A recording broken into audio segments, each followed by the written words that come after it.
My name is Hank Turan. I am the fire chief for the Bainbridge Island Fire Department. The fire district decided to do a feasibility study regarding our facilities to see what condition our facilities were in, to both short-term and long-term. We decided to hire the firm McKinsey to do that work for us, even though we had some ideas internally of what our facilities were like.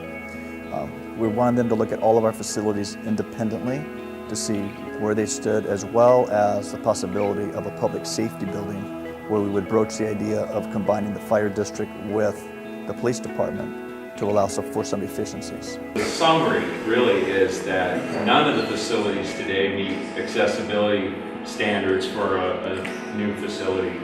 They don't meet what we call essential facility standards that would be for seismic.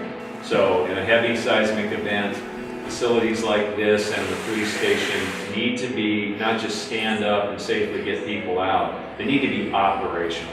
It's not a matter of just, hey, can we drive the trucks out and everything will be okay. No, it needs to work, because eventually this becomes a first aid hall. This becomes an impromptu hospital. This becomes where people get their meals distributed if they're out of food. This becomes where people need to go. This needs to operate. That is not what this building can do today for you. It is not an essential facility. It doesn't qualify for that standard by any measure. The study looked at Station 23, which is our Phelps Road station, about extending the existing footprint of the building to meet the needs that we have there. To look at the needs of Station 22, which is on our south side of the island, which has some structural deficiencies, as well as a number of space issues. And then Fire Station 21, which is our headquarters, which looking at not just some structural issues, but looking at the space needs of our department that has more than doubled in size over the last several years. The firefighters' turnout gear, their protective equipment, has to be stored and cared for in very precise manner, and our current facilities do not allow for that. One of the things when we upgraded to new facilities would be to provide the areas and the mechanism, the cleaning equipment and things like that, to allow the firefighters to take care of this equipment. In order to meet the needs for emergency responses, the department has more than doubled in size to meet those expectations, as well as the needs of the public. With that being said, we're a volunteer/career department, which means we're a combination department. So we have volunteers from the community that come in and work with the firefighters side by side.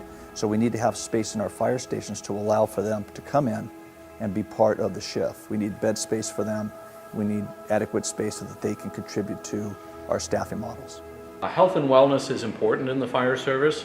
Many studies have shown that healthy firefighters can extend their careers, which also means a cost savings to the community because of a reduction in lost time injuries.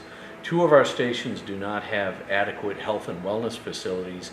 Both Station 21 and Station 22, the firefighters are required to do their workouts, take care of their health and fitness in the apparatus bay, in the same location that our fire engines are stored. These aren't fire department facilities, these are public facilities. We understand the importance of our buildings, not just being for the use of the fire department, but also for use of the public. And we wanted to make sure that we had public input. So we asked McKinsey, as part of their proposal, that we have public outreach meetings. So we've had a total of 3 public outreach meetings. First meeting was held to kind of talk about the existing condition of our facilities. The second meeting was held to kind of talk about what was important to the public regarding facilities on the island, specifically fire stations.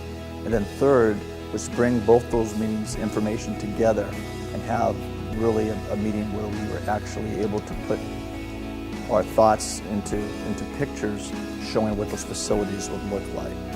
We know it's difficult at any time to ask for new facilities. The fire district would not be going out asking for these facilities unless there were a need for facilities. We have done everything we could as far as maintaining our facilities, but we're at the point now where the maintenance is becoming more expensive than the feasibility of looking at the option of new facilities. So with the growth and the expectation of emergency response on the island, with the susceptibility that we have to our stations, the department is asking the community's support in allowing us to move forward with a facilities plan, which includes remodeling and updating our facilities.